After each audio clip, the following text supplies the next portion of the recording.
The morning shift on orbital station Meridian began the same way it had for the past 18 months. Elena Martinez pushed her service cart down the gleaming corridors, the wheels making their familiar soft whir against the polished metal floors. Coffee, pastries, nutrition packets, and the occasional joke or kind word for the hundreds of researchers, technicians, and military personnel who kept humanity's most advanced deep space research facility running. Most people barely looked up when she approached. To them, she was just the coffee lady, a pleasant enough woman in her 30s with unremarkable brown hair, pulled back in a practical ponytail, and a genuine smile that made even the grumpiest scientists feel a little better about their 14-hour shifts. She knew everyone's order by heart, remembered their birthdays, and somehow always appeared with exactly the right beverage when someone was having a particularly difficult day. What they didn't know was that Elena Martinez held 3 doctoral degrees in quantum physics, cybernetics, and xenobiology from the most prestigious universities on Earth. What they couldn't possibly suspect was that her seemingly simple coffee cart contained some of the most sophisticated monitoring equipment ever designed, and that her cheerful morning rounds were actually the most comprehensive security sweep conducted anywhere in human space. The Meridian station floated in the void beyond Pluto's orbit, officially tasked with monitoring deep space for signs of intelligent life. Unofficially, it housed Project Threshold, humanity's most classified research into alien technology, recovered from a crashed vessel found in the Kuiper Belt 3 years earlier.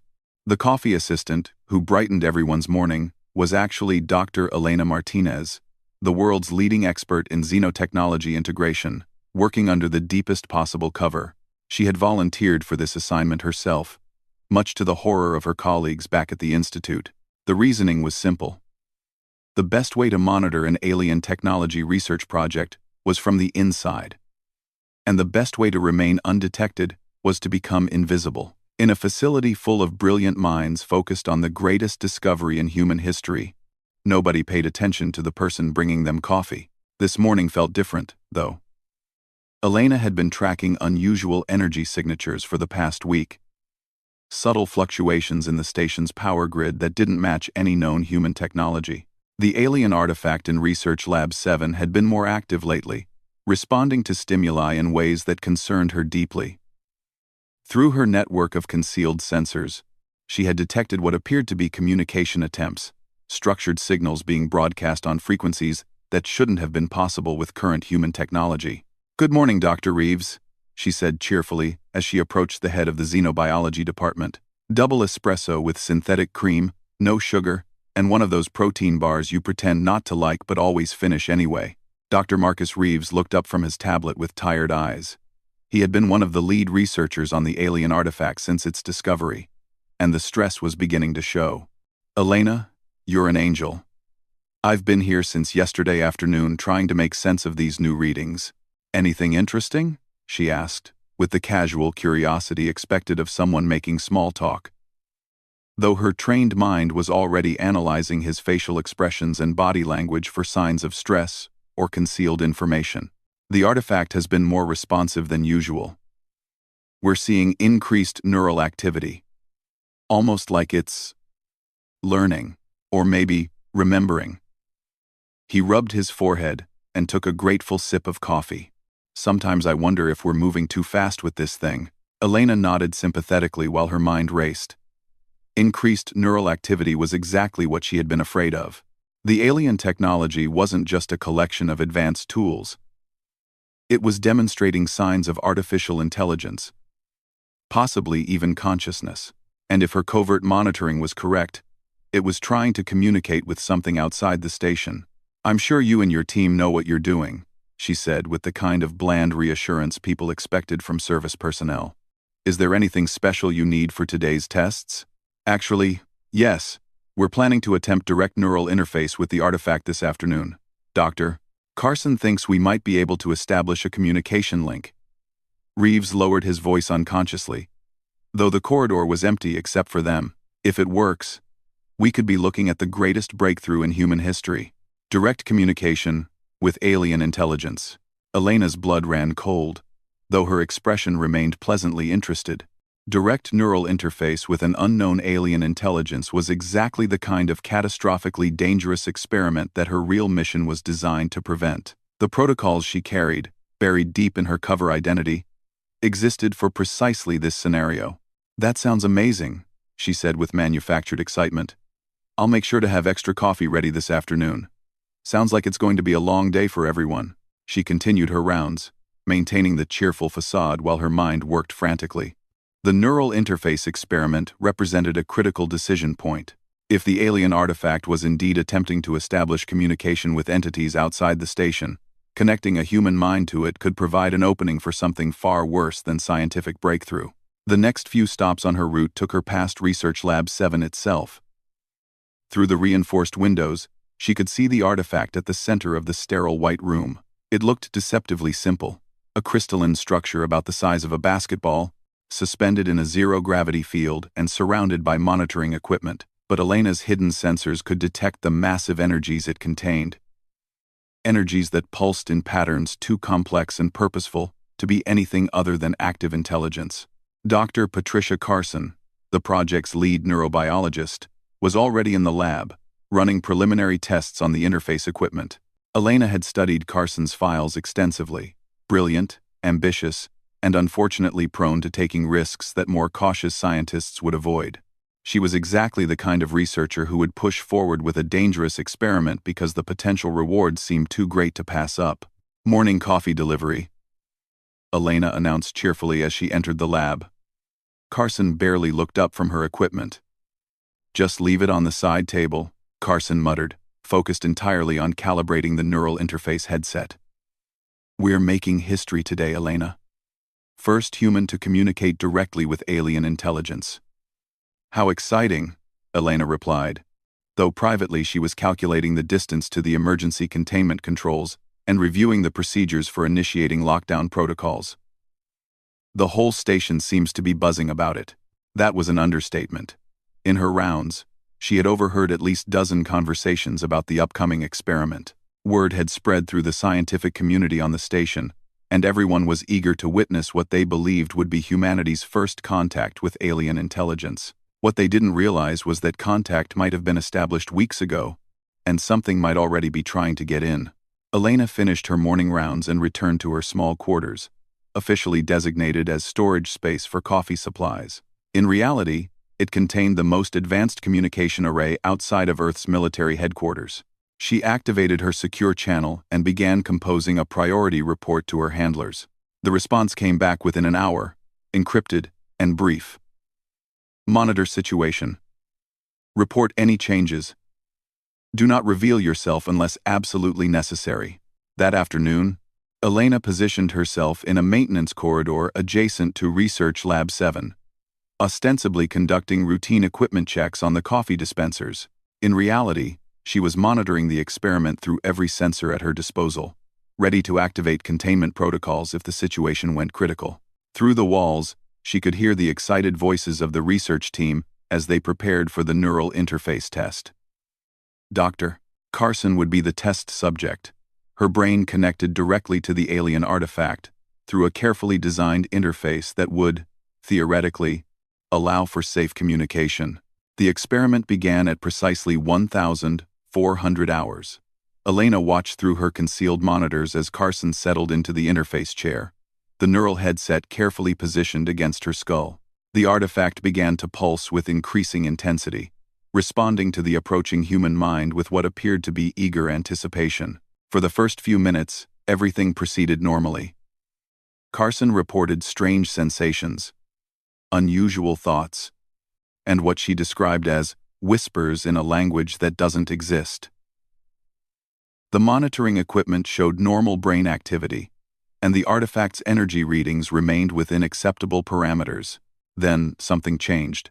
Carson's eyes snapped open. But they were no longer entirely her own. When she spoke, her voice carried overtones that no human throat should have been able to produce. "The pathway opens. The distant children call to us across the void. We have been waiting so long for this moment." Dr. Reeves, monitoring from the control station, leaned forward in alarm. "Patricia, are you all right?" Your neural patterns are showing some unusual activity. Carson turned toward him with movements that seemed somehow wrong, as if she was remembering how to control her own body. I am more than all right. I am connected to something magnificent, something that has been traveling between the stars since before your species learned to make fire. Elena's hidden sensors were screaming warnings. The station's power grid was fluctuating wildly as the artifact drew increasing amounts of energy. More importantly, her deep space monitoring equipment was detecting response signals from somewhere in the outer system. Signals that were growing stronger by the minute. "Dr. Carson," Reeves said, his voice tight with concern. "I think we should end the session. Your brain scans are showing activity patterns that we've never seen before." Carson laughed, and the sound sent chills down Elena's spine. It was not entirely human. "End the session? My dear colleague, the session is just beginning. My friends are coming home." Through her concealed monitoring equipment, Elena could see what the research team could not. The artifact was no longer just responding to the neural interface. It was actively rewriting Carson's brain patterns, establishing a permanent connection that would allow an alien intelligence to operate through a human body. Even worse, the response signals from deep space were much closer than they should have been, suggesting that whatever was answering the artifact's call had been waiting just outside detection range. Elena made her decision. She abandoned all pretense of being a simple coffee assistant and activated the restricted protocols buried deep in her cover identity. Her fingers flew over a concealed control panel as she initiated emergency lockdown procedures that only a handful of people in the entire human space program were authorized to access. Containment barriers slammed down around Research Lab 7, trapping the research team inside with the increasingly dangerous artifact. Emergency alerts began blaring throughout the station as Elena's true security clearance level activated automated systems that most of the station's personnel didn't even know existed. "Attention all personnel," her voice rang out over the station's communication system, but it was no longer the cheerful tone of a coffee assistant. This was the voice of someone accustomed to command. Someone whose authority came from the highest levels of human government. "This is Dr. Elena Martinez, Special Security Division. We are now under Protocol 7 restrictions. All personnel will report to designated safe areas immediately." In Research Lab 7, Dr. Reeves stared at the communication panel in shock. "Elena? The coffee lady is Dr. Martinez from Special Security?" Carson turned toward the sealed laboratory door with eyes that reflected an intelligence far older than humanity. "How interesting. It seems your coffee assistant was not what she appeared to be. No matter.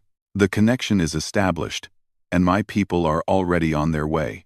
Elena could see through her monitors that Carson was no longer entirely human.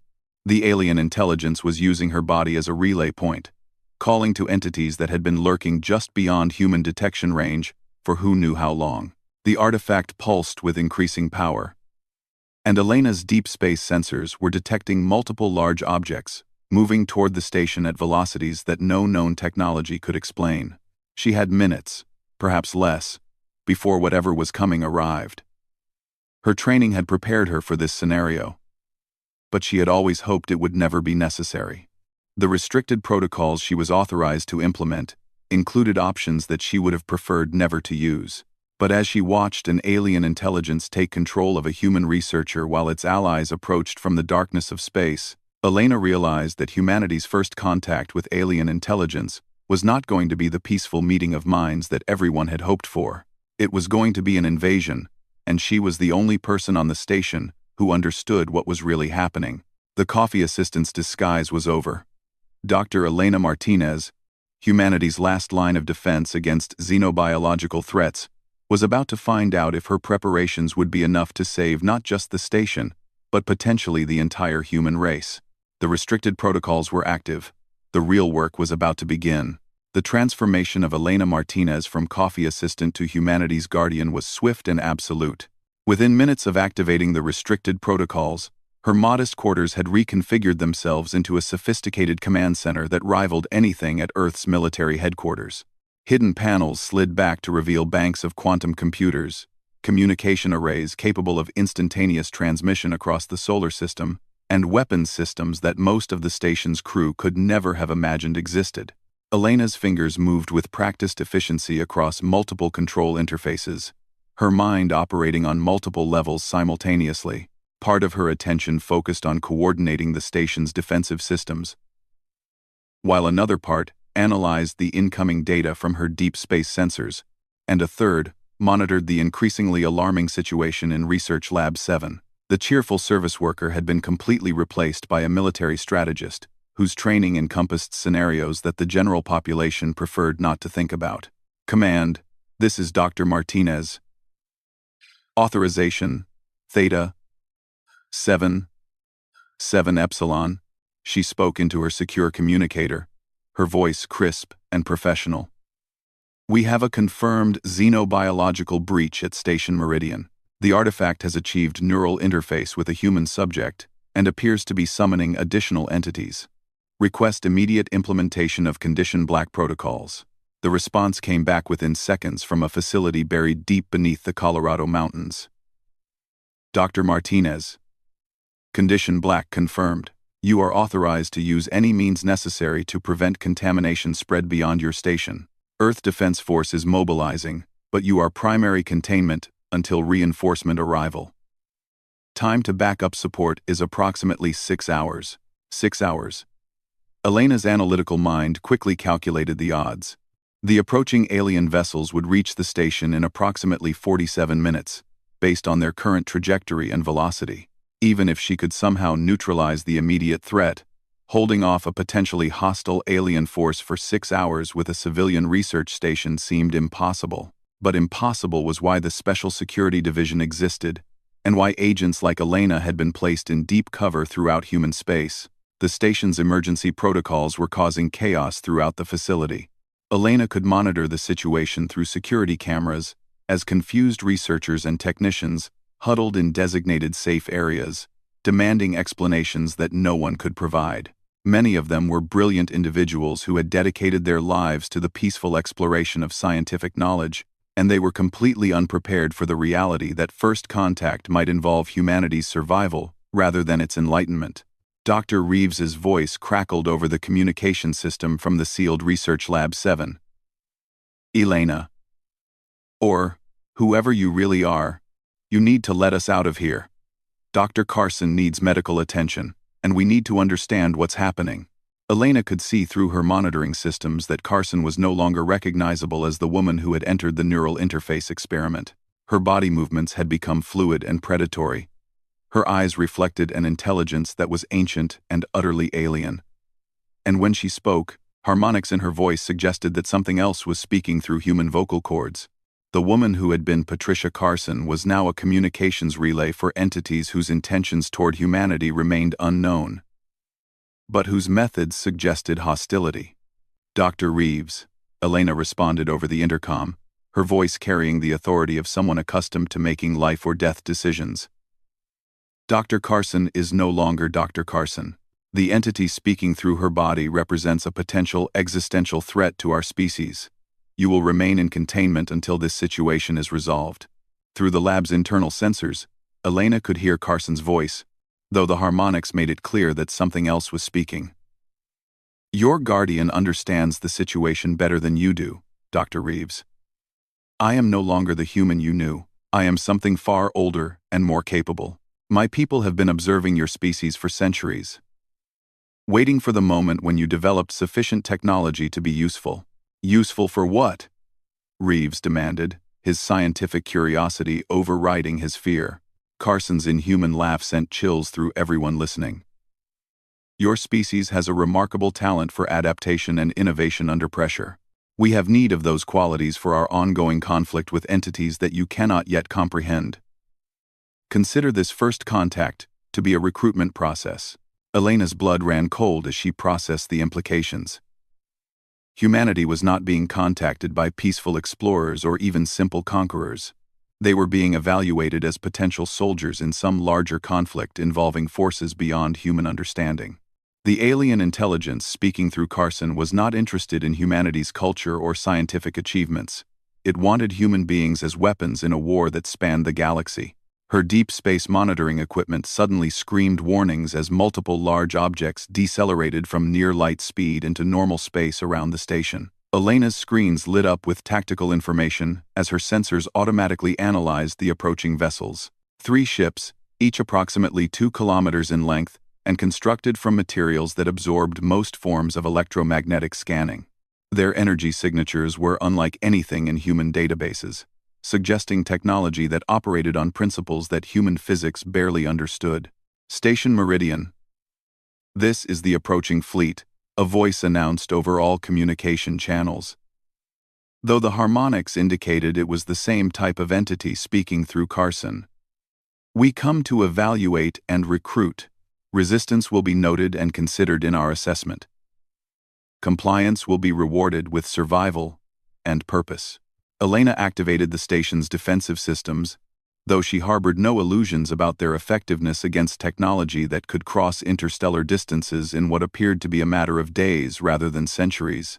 Orbital Station Meridian had been designed as a research facility, not a fortress, and its weapons were intended primarily for asteroid deflection and space debris clearing. Against vessels that could travel faster than light, conventional human weapons seemed pitifully inadequate. But Elena had advantages that the approaching aliens could not know about. Her true mission had never been simply to monitor alien artifact research. It had been to prepare for exactly this scenario. Buried within the station's structure were systems that did not appear on any official blueprints, weapons and defenses that had been developed by the Special Security Division based on theoretical physics that most scientists considered impossible. "Computer, initiate Omega Protocol authorization," she commanded, submitting to retinal scan and DNA verification simultaneously.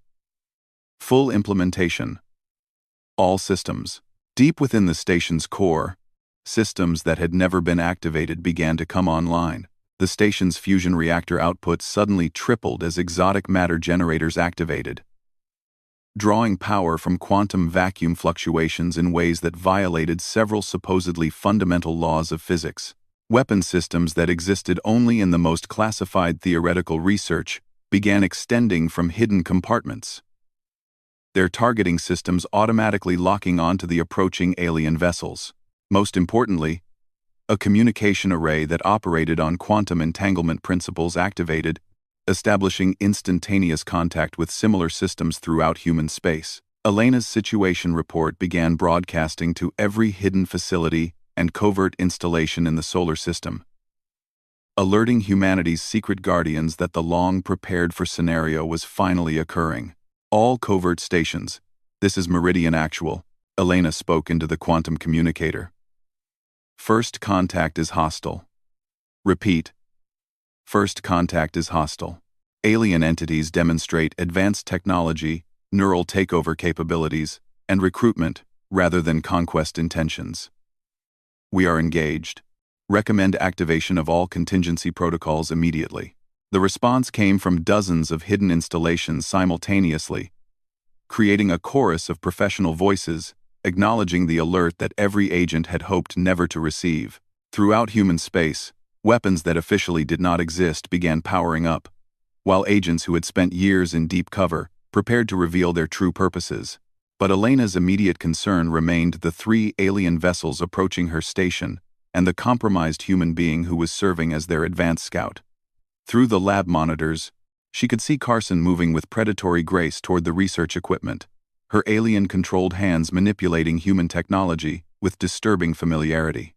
"Dr. Reeves," Elena called over the intercom, "I need you to move as far away from Dr. Carson as possible and take cover behind the main computer console.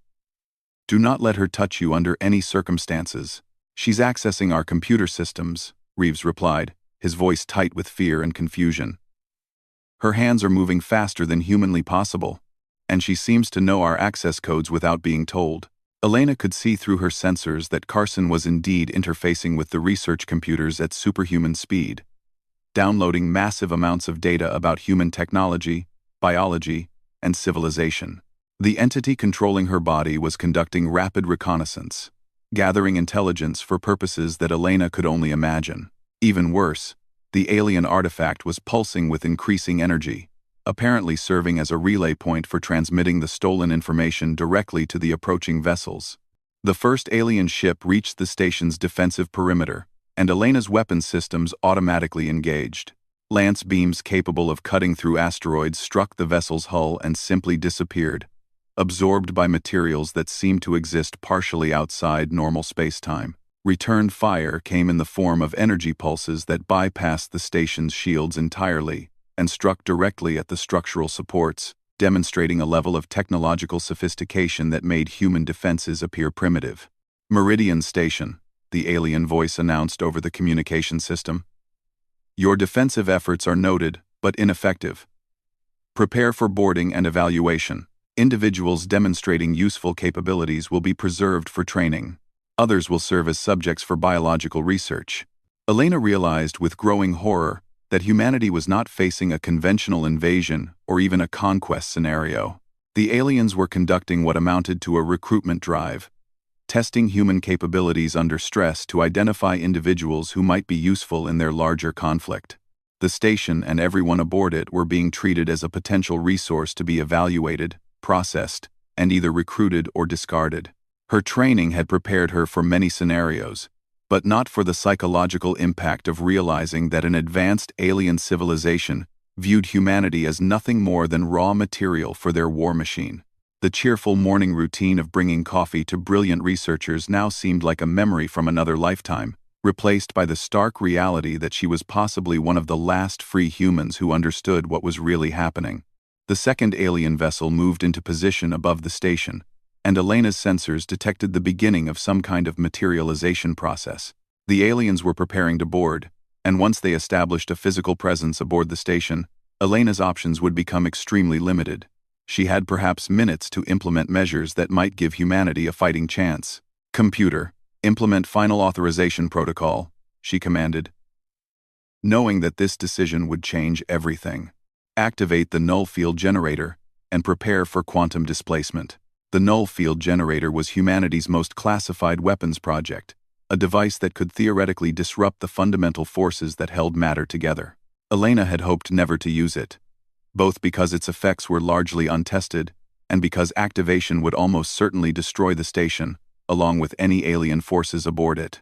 But as she watched more alien ships approaching through the darkness of space and listened to an inhuman intelligence describe humanity's future as recruited soldiers or experimental subjects, she realized that some sacrifices were necessary to ensure that the human race had any future at all. The generator began its activation sequence, drawing power directly from the quantum vacuum and building toward an energy release that would either drive off the alien invasion or destroy everyone aboard the station. Elena opened her communicator for what might be her final transmission to Earth. This is Dr. Elena Martinez, Special Security Division. If this message reaches you, then I have failed to contain the threat. The aliens do not come as conquerors or explorers. They come as recruiters for a war we do not understand against enemies we cannot imagine. Humanity must prepare for the possibility that our choice is not between freedom and slavery, but between serving as soldiers or serving as subjects. I am implementing the null field option. God help us all. The null field generator's activation sequence created phenomena that human physics could barely explain and certainly could not predict. Space around orbital station Meridian began to ripple like water. Fundamental constants fluctuated wildly, and reality itself seemed to become negotiable. Elena watched through her sensors as the three alien vessels suddenly found themselves operating in an environment where their advanced technology no longer functioned according to familiar rules. The first sign that her desperate gambit might succeed came when the alien ship attempting to board the station suddenly materialized partially inside one of the station's cargo bays. The incompatible matter states created an explosive release of energy that damaged both the ship and the station, but more importantly, it demonstrated that the aliens' near-magical technology had limitations that could be exploited. Impossible, came Carson's voice over the intercom, though the harmonics indicated that multiple entities were speaking through her simultaneously. The local space-time matrix has been destabilized. Our navigation systems cannot compensate for these variations in fundamental constants. Though local, Elena allowed herself a brief moment of satisfaction. The null field generator was working exactly as theorized, creating a region of space where the normal rules of physics became unreliable. Technology that depended on precise manipulation of natural forces would become increasingly unstable, while more primitive systems that operated within larger tolerances might continue to function. In essence, she had leveled the playing field by making the environment hostile to advanced technology, but the victory came at a cost. The station's own systems were beginning to fail as the null field effect spread. Elena's command center was operating on backup power. Her sensors were providing increasingly unreliable data, and she could feel the hull structure beginning to stress under the conflicting gravitational forces created by the field generator. She had perhaps 30 minutes before the station tore itself apart, and no guarantee that the alien vessels would be destroyed before that happened.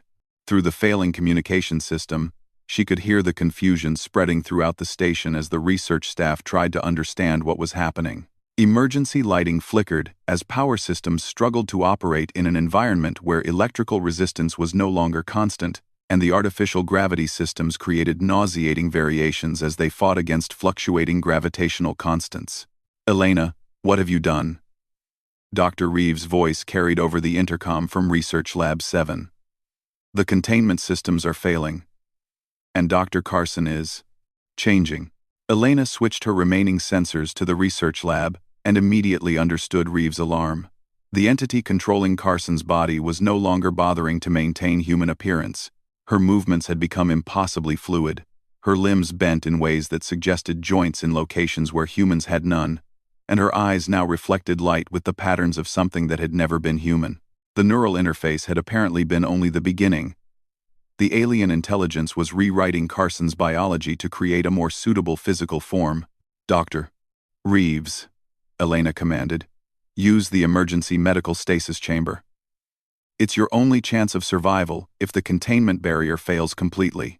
She could see through her monitors that Reeves was moving toward the stasis unit. But the thing that had been Carson was moving to intercept him. Even with its technology disrupted by the null field, the alien entity retained physical capabilities far beyond human norms. Elena made a quick decision and activated the lab's emergency systems, flooding the space with anesthetic gas intended to incapacitate anyone caught in a containment breach.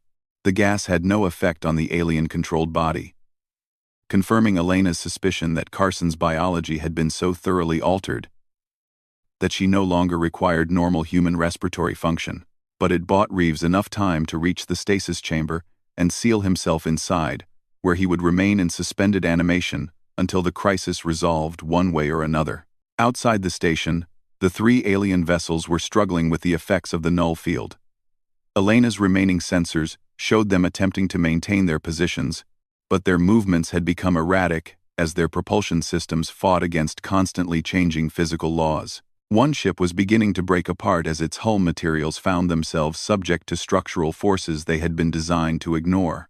But Elena could also see that the aliens were adapting faster than she had hoped. The remaining two vessels were modifying their approach, using what appeared to be more primitive backup systems that were less dependent on precise technological control. They were learning to operate in the null field environment, and once they adapted completely, her advantage would disappear. Her quantum communicator, one of the few systems still functioning reliably, crackled with incoming messages from across human space. The covert defense network was responding to her alert, but their reports painted a grim picture. Similar alien vessels had appeared near Mars, Europa, and 3 of the outer mining colonies. Humanity was facing a coordinated evaluation across multiple locations simultaneously, suggesting that this was not a random first contact but a carefully planned operation that had been in preparation for some time. "Meridian, this is Luna Base Actual," came a familiar voice from the moon's hidden military complex. "We have 7 alien vessels in Earth space conducting similar recruitment operations. Your null field data is being transmitted to all defense positions. How long can you maintain the effect?" Elena checked her instruments and felt her heart sink. "Luna Base. Null field generator is operating beyond design parameters. Estimate total system failure in 18 minutes. Unknown if alien vessels will be destroyed or merely disabled." The response was immediate and grimly professional. "Understood, Meridian. You have given us valuable intelligence on alien capabilities and weaknesses. Earth Defense Force is implementing your null field effect on a larger scale. Hold position as long as possible. Elena realized that her desperate gambit had become the template for humanity's defense against the alien recruitment operation. Across the solar system, hidden installations were activating null field generators, creating zones where advanced alien technology would become unreliable, while human forces adapted their tactics to the new environment. But her immediate situation remained critical. The station was breaking apart around her. The alien entities were adapting to the null field effect faster than anticipated, and she had just received confirmation that this was only one small part of a much larger threat to human civilization. The thing that had been Carson suddenly appeared on her command center's internal sensors, having apparently found a way out of the failing containment system in Research Lab 7. Its movements through the station's corridors were unsettlingly wrong, suggesting that it no longer required normal human methods of locomotion.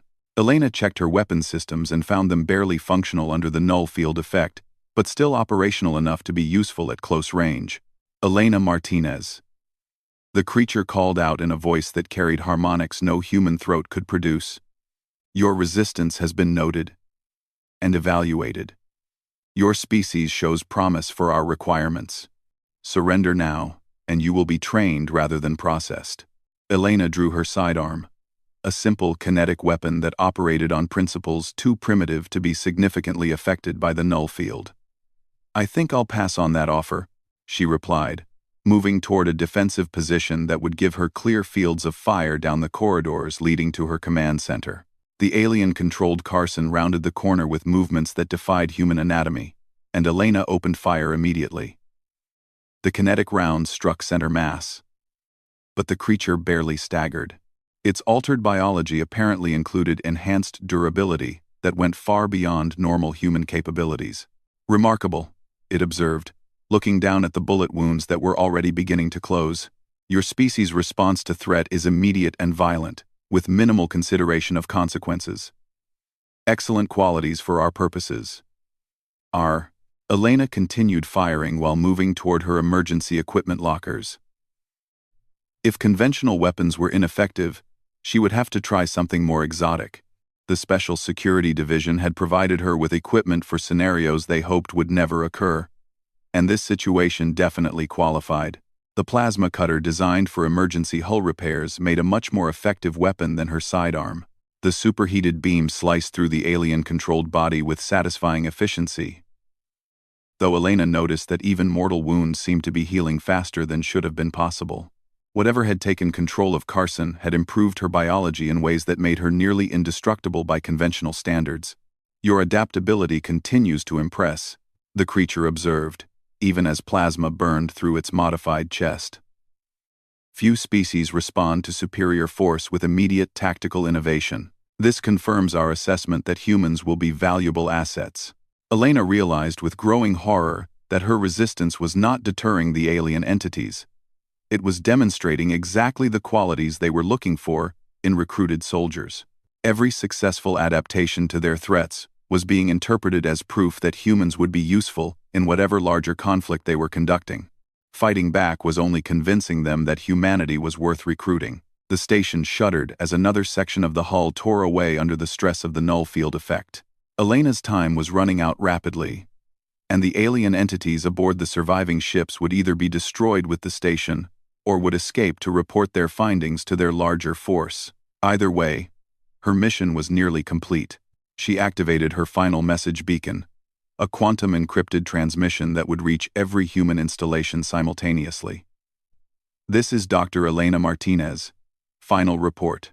Alien entities seek to recruit humanity for interstellar warfare, not conquest or communication. They evaluate species under stress to identify useful qualities. Human resistance and adaptability are exactly what they want. Recommend that future encounters emphasize diplomatic rather than military responses. Do not demonstrate combat capabilities unless absolutely necessary. Null field effect successful in disrupting alien technology but limited duration. Elena Martinez, signing off. The station's final destruction came more quickly than Elena had anticipated. The null field generator reached critical instability just as the remaining alien vessels began to withdraw from the effect zone, and the resulting explosion created a brief new star in the outer solar system. Elena's sacrifice had bought humanity precious intelligence about their new neighbors, and demonstrated that advanced alien technology was not invincible. 6 months later, humanity's first official diplomatic contact with the entities that called themselves the Confluence was conducted very differently than the evaluation mission at Station Meridian. Instead of demonstrating military prowess, human representatives emphasized art, philosophy, and peaceful cooperation. The aliens were disappointed by this approach, noting that humans seemed to lack the aggressive qualities that would make them useful military allies. Humanity was classified as unsuitable for recruitment and left alone to develop without interference. The Confluence moved on to evaluate other species for their ongoing conflict with entities they described only as the others, never realizing that their assessment had been deliberately influenced by the sacrifice of a conflict woman who had spent 18 months serving coffee while secretly safeguarding her species. Dr. Elena Martinez was posthumously awarded humanity's highest honor for intelligence service, though the details of her mission remained classified for obvious reasons. A small monument in the outer system marked the location where orbital station Meridian had been destroyed, with a simple inscription, "In memory of those who served in silence." But perhaps the most fitting memorial to Elena's sacrifice was the fact that humanity remained free to serve coffee, conduct research, and live peaceful lives without fear that their most admirable qualities might someday be turned into weapons for someone else's war. The coffee assistant who had hidden her true identity to protect her species had succeeded in ensuring that humans could continue to be themselves rather than what someone else needed them to become. The galaxy was vast and full of conflicts that humanity could barely imagine. But thanks to one woman's dedication to duty over glory, humans would face whatever came next as themselves rather than as recruited soldiers in someone else's battle. And sometimes, that made all the difference between survival and mere existence.